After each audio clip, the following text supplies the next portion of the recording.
لک الحمد یا اللہ والصلاۃ والسلام علیک یا رسول اللہ، اما بعد فاعوذ باللہ من الشیطان الرجیم، بسم اللہ الرحمن الرحیم۔ ناظرین، آج کا ہمارا درس شریعت احکام فطرہ کے متعلق ایک جدید مسئلے کی وضاحت بیان کرنا ہے۔ مسئلہ یہ ہے کہ ایک آدمی بیرون ملک ہے، مثال کے طور پر دبئی کے اندر ہے، اس کی جو فیملی ہے، اس کی بیوی، والدین، بہن بھائی، اس کے جو اولاد ہے وہ پاکستان کے اندر ہے۔ اب وہ اپنی بیوی کی طرف سے، والدین کی طرف سے یا بالغ اولاد کی طرف سے، بہن بھائیوں کی طرف سے فطرہ دینا چاہتا ہے تو وہ کس اعتبار سے فطرہ دے گا؟ آیا وہ پاکستان کے اعتبار سے دے گا یا وہ دبئی کے حساب سے دے گا؟ تو شریعت مطہرہ کی روح سے اس مسئلے کی دو صورتیں ہیں۔ پہلی صورت تو یہ ہے کہ اگر والدین کے اوپر یا بیوی کے اوپر یا بالغ اولاد کے اوپر یا بہن بھائیوں کے اوپر صدقہ فطر واجب ہے، تو اب چونکہ جو صدقہ فطر ہوتا ہے یہ ذات کے اوپر واجب ہوتا ہے، یہ مال کے اوپر واجب نہیں ہوتا،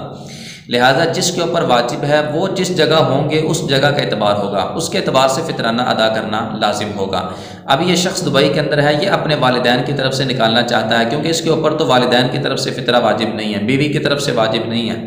بالغ اولاد کی طرف سے واجب نہیں ہے، بہن بھائیوں کی طرف سے واجب نہیں ہے، لیکن یہ نکالنا چاہتا ہے اور ان سب کے اوپر واجب ہے تو یہ پاکستان کے اعتبار سے فطرہ نکالے گا۔ اور دوسری صورت یہ ہے کہ اگر ان کے اوپر فطرہ واجب نہیں ہے تو اب اس بندے کو اختیار ہے، کیونکہ اب جو بھی نکالے گا وہ نفلی صدقہ ہی ہوگا، فطرہ تو ہوگا نہیں، کیونکہ فطرانہ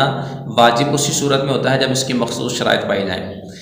تو جب شرائط موجود نہ ہو تو فطرہ واجب نہیں ہوتا، تو اب بھی اگر وہ فطرہ دینا چاہتا ہے تو اب وہ فطرہ نہیں ہوگا بلکہ وہ ایک نفلی صدقہ ہوگا۔ اب اس میں اس کو اختیار ہے، چاہے وہ پاکستان کے اعتبار سے نکال دے، چاہے وہ دبئی کے حساب سے نکال دے، کم نکال دے یا زیادہ نکال دے، شریعت کی طرف سے اس بندے کے اوپر کوئی پابندی نہیں ہے۔ اللہ تعالی ہم سب کو شریعت مطہرہ کے مطابق عمل کی توفیق عطا فرمائے، آمین بجاہ نبی الامین صلی اللہ علیہ وسلم۔